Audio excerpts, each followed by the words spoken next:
My dear brothers and sisters, the Jews were again trying a way to seize and kill Jesus.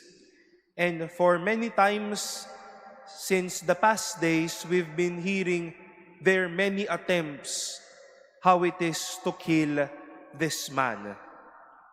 And today's gospel would recount the time when Jesus was just plainly explaining his purpose and his person to the Jews.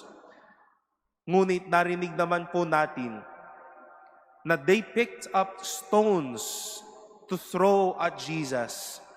And that is why Jesus hid and went out of the temple area. But you know, my dear brothers and sisters, they were not really, the Jews were the first ones to throw the stone at Jesus.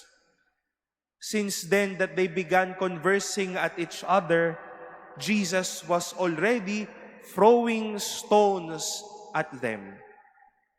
Not to make them in pain or not to harm them, but to alarm them and wake them up, to keep them awake and to keep them alive, that it is really the Son of God that is really in front of them. That the person in front of them, ang nasa harap nila, ay yung taong may tipan sa Diyos at yung tipan na ito ay tinototoo niya sa kanyang bayan. As I've said, Jesus was throwing stones at them already, not to inflict or harm them, or maybe to have the same intent as like them para patayin. But Jesus was throwing stones to call their attention, to wake them up, to keep them alive for their faith that they would need to believe. Almost 5 weeks have passed, my dear friends, since we have begun our Lenten journey. Mayroon na po bang mga pagkakataon nitong mga nagdaang 5 linggo na nabato na din kayo ni Jesus? Na nabato na tayo ni Jesus? Dumating po ba sa punto na parang mga Hudyo,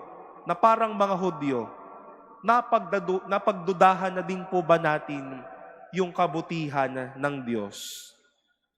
May pagkakataon din ba na parang tayo din ay gusto ng mambato sa kabutihan ng Diyos dahil parang nasabi natin wala namang parang nagaganap sa buhay natin?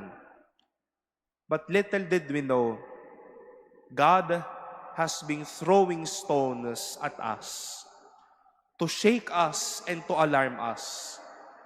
Bumabato si Jesus para paalalahanan tayo, sinamahan naman kita. Ginawa ko namang totoo yung panalangin mo. Nakikinig naman ako sa iyo. Diyos ako para sa iyo. Jesus casted the first throw of the stone, not to cause you pain, but to wake you up. Minsan, kinakailangan na mabato lang din tayo ng madaming beses para mapaalalahanan tayo at para maniwala tayo muli. Masakit mabato, pero nakakagising mabato, lalo na patungkol sa katotohanan tungkol sino ang Diyos at sa katotohanan ng buhay na inaapakan po natin. Masakit mabato ng totoo. Hiyaan na lang kung ayaw pa nating tanggapin ang totoo.